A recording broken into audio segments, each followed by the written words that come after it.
আসসালামু আলাইকুম। কৃষি চাষবাস চ্যানেলের পক্ষ থেকে সবাইকে আন্তরিক শুভেচ্ছা অভিনন্দন। তো আমার সামনে আপনারা দেখতে পাচ্ছেন এটি একটি ক্ষেত, আর এটি মূলত একটি শশার ক্ষেত। কেননা এই শশার ক্ষেতে আমি আপনাদেরকে এর আগেও নিয়ে আসছি। এই গাছের বয়স প্রায় প্রায় 50 দিনের কাছে চলে গেছে। তো আপনারা এই প্রজেক্ট থেকে একটি জিনিস শিখে নেন। সেটি হচ্ছে এটি শীতকালের একটি দেশীয় শশার গাছ। এটি হচ্ছে হিমালয়া একটি শশার প্রজেক্ট। আর ঠিক আমার এই পাশে আছে এইগুলো হচ্ছে আশা থ্রি, ওই পাশে আছে তামিম প্লাস, আর আরও দূরে রয়েছে সাবিরা বা তুষারা, এই টাইপের শশা। তো দেখেন এই গাছগুলোর গ্রোথ দেখেন, এই যে দেখেন এই গাছগুলোর গ্রোথ কিন্তু সেম বয়স, ঠিক আছে? এগুলা কিন্তু সেম। দেখেন শুধু এই এক লাইন না, আরও অনেক লাইন রয়েছে। এদিকেও আমি দেখাবো, শশা ধরে আছে, কিন্তু শশা কিন্তু ধরে ধরে আছে। এই যে দেখেন, এই যে শশার কি সাইজ। আসলে এইসব সাইজের শশা বাজারে চলবে কিনা, বা এইটুকু গাছ থেকে কি পরিমাণ শশা আসলে মানুষ আশা করবে? আসলে হাইব্রিড শশা আসলে আপনারা কেন লাগান, আর দেশি শশা কেন লাগাবেন শীতকালেও? তো দেখেন এই গাছের কিন্তু 60 দিনের পরে শশা আসবে, এটা কিন্তু বলা আছে। আর অলরেডি এই গাছ কিন্তু দেখেন, এই যে মাচার কিন্তু শেষ একটা, যে এই যে এইটুকু আর বাকি আছে।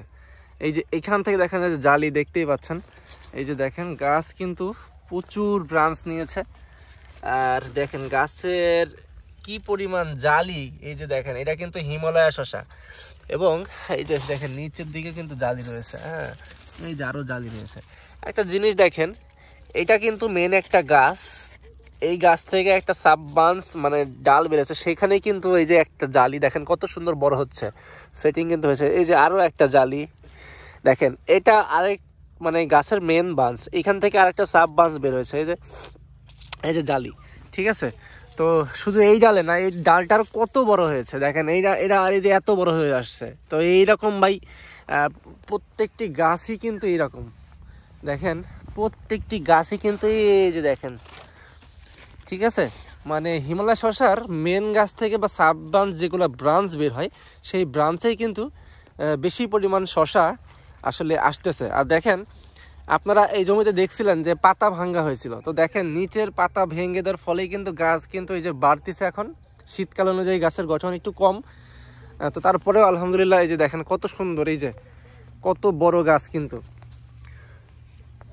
আর এই যে দেখেন পাতাগুলা কিন্তু বাইরে ফেলা উচিত ছিল, কিন্তু এখানেই আসলে দেওয়া হয়েছে। এটা একটা কারণ হচ্ছে অনেকেই মনে করে যে এগুলা পচে জৈব সার হয়ে যাবে।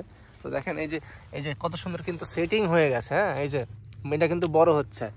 তো এইরকম ভাবেই কিন্তু পুরো জমি আপনাদেরকে একটু ঘুরিয়ে ঘুরিয়ে দেখাই যে আসলেই শীতকালীন শশা, এই যে হিমালয়া জাত, এটা আসলে কেমন, তার বৈশিষ্ট্য, তার রূপ, তার আচরণটা আসলে কেমন আমি আপনাদেরকে দেখাই। যে পরিপাটি করা একটা জমি, আর এই জমিতেই কিন্তু এই হিমালয় শশার চাষ করা হয়েছে। দেখেন গাছ কিন্তু মাশাআল্লাহ খুবই সুন্দর পর্যায়ে রয়েছে, গাছে কিন্তু কোনো রোগ বালাই এরকম কোনো কিছুই কিন্তু দেখা যাচ্ছে না। তো পরিশেষে বলতে চাই যে আপনারা হিমালয় শশা করতে পারেন। হ্যাঁ, আপনারা শীতকালে হিমালয় শশা করতে পারেন। আর যেহেতু আমি লাগিয়েছি, সামনের বছর ইনশাল্লাহ আমি আরও অনেক বড় পরিসরে এই হিমালয় শশা চাষ করব, এবং আরও কিছু জাত যেগুলো সিলেকশনে রয়েছে সেগুলো সামনের বছর লাগাবো। এর মধ্যেই কিন্তু এই হিমালয়টাই বেস্ট আমার কাছে মনে হয়।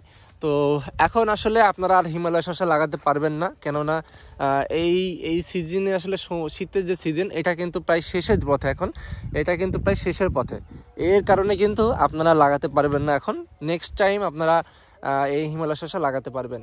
আসলে ভাই রেজাল্ট যদি না হয়, সেক্ষেত্রে কিন্তু কোনো শসাই লাগিয়ে আপনারা লাভবান হতে পারবেন না। তো দেখেন এই যে দেখেন শসা সবগুলোই কিন্তু সেটিং হয়ে গেছে। এই যে শশা কিন্তু সবগুলোই সেটিং হয়ে গেছে। এখন আস্তে আস্তে এগুলো বড় হয়ে যাচ্ছে। তো দেখতে পাচ্ছেন গাছের কিন্তু খুব সুন্দর বেগ, বা যেটাকে আমরা বলি যে গাছের যে বড় হওয়ার যে ক্ষমতা, সেটা কিন্তু খুব সুন্দরভাবে কিন্তু এই জমিতে আছে। কারণ এই জমিতে প্রচুর পরিমাণে জৈব সার দেওয়া হয়েছে। জৈব সার দেওয়ার ফলেই কিন্তু গাছে কিন্তু এরকম সুন্দর একটা অবস্থান রয়েছে। আর সবচেয়ে বড় কথা, এখানে ট্রাইকোডার্মা ব্যবহার করা হয়েছে। আপনারা যারা চাষবাস করেন তারা অনেকেই জানেন, অনেকেই জানেন না যে ট্রাইকোডার্মা কি। ট্রাইকোডার্মা হচ্ছে একটি ছত্রাকনাশক। তো ট্রাইকোডার্মা যখন জমিতে ব্যবহার করা হয়, জমিতে যে মাটির ভিতরে যে ছত্রাক বা ব্যাকটেরিয়াগুলো থাকে সেগুলো কিন্তু সে ধ্বংস করে। এই ক্ষেত্রে আপনার গাছ ঢলে পড়বে না, গাছের গঠন খুবই সুন্দর হবে, গাছ রোগমুক্ত থাকবে, রোগমুক্ত হয়ে কিন্তু বড় হবে।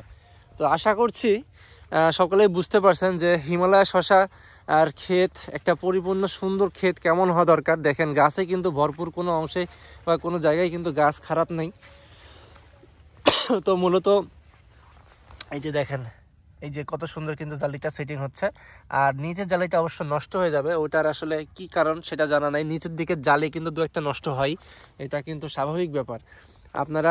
আপনারা কিন্তু চিন্তিত হবেন না। এই সময় কিন্তু আপনাদের গাছে পর্যাপ্ত খাবার দিবেন, আপনারা এই সময় গাছে পর্যাপ্ত খাবার দিবেন এবং পিজিআর, জিঙ্ক, বোরন এগুলো ব্যবহার করলেই কিন্তু আপনাদের গাছের এই যে মারা যাওয়ার, যে পচে যাওয়া, যে হলুদ হয়ে যাওয়ার সমস্যা জালিগুলো, সেগুলো থাকবে না।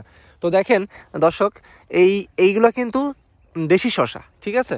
আর দেখেন আমার এই পাশে যে আপনাদের হাইব্রিড শসা, আপনারা যারা হাইব্রিড শসা লাগাতে চান, হাইব্রিড শসা করেন, তো তাদের উদ্দেশ্যে দেখেন এই যে এইটুকু গাছ, দেখেন এই যে গাছ শেষ, এখনো মাচা কতখানি বাকি রয়েছে। তাহলে এই মাচাগুলা ভরবে কে? দেখেন এই যে কি একটা অবস্থা। তো আসলে এই যে দেখেন আশা থ্রি, এই যে কি একটা অবস্থা দেখেন দর্শক। আসলে এই জমিতে সার দেওয়া হয়েছে প্রচুর পরিমাণে, আসলে সার দিয়েও কিন্তু এই গাছগুলোকে বড় করা যাচ্ছে না বা ঠিক হচ্ছে না। আসলে প্রত্যেক হাইব্রিড অনেক জাত রয়েছে আমাদের বাংলাদেশে, আসলে সবগুলো জাতি যে লাগানোর উপযুক্ত আসলে এমন নয়। তবে আপনারা চাইলে এই তুষারা বা সাবিরা প্লাস অথবা মালিনী অথবা মালিক সিডের জাদু, আইস গ্রিন, এইগুলো কিন্তু আপনারা করতে পারেন। আমি তামিম প্লাসের কথা আগে বলছিলাম, কিন্তু আমি তামিম প্লাসের রেজাল্ট দেখেও মানে হতাশ, কারণ তামিম প্লাসটাও কিন্তু খুব একটা ভালো রেজাল্ট করছে না। দেখেন এই যে আমার সামনে কিন্তু তামিম প্লাসের গাছ, তো তামিম প্লাসের গাছও কিন্তু খুব একটা আমার কাছে ভালো মনে হয়নি, কারণ এর গঠন, গ্রোথ এবং শসার যে সাইজ খুব একটা সুন্দর নয়, বা বাজারে নিয়ে যে খুব চাহিদা সম্পন্ন হবে এরকমও কিন্তু নয়। তো দেখতেই পাচ্ছেন এটা হচ্ছে তামিম প্লাস শসার ক্ষেত। তো আশা করছি সকলে বুঝতে পারছেন যে হাইব্রিড আর দেশি লাগানোর মধ্যে কতখানি আসলে আকাশ পাতাল যে তফাৎ থাকে, সেই তফাৎটা কিন্তু আপনারা দেখতেই পেলেন। আসলে আমি সাজেস্ট করব যে আপনারা দেশে যে খরচ করে হাইব্রিড শসা না করে আপনারা দেশি শসা করেন। দেশি শসা করলে কিন্তু দামটা সবসময় বেশি পাওয়া যায়। আজকে আমাদের এখানে বাজার, আমার হিমালয় শসা বিক্রি হয়েছে 25 টাকা দরে। তো সকলেই ভালো থাকবেন, সুস্থ থাকবেন, আমার জন্য দোয়া রাখবেন, আর আমার চ্যানেলটি সবাই সাবস্ক্রাইব করে রাখবেন। সবাইকে ধন্যবাদ।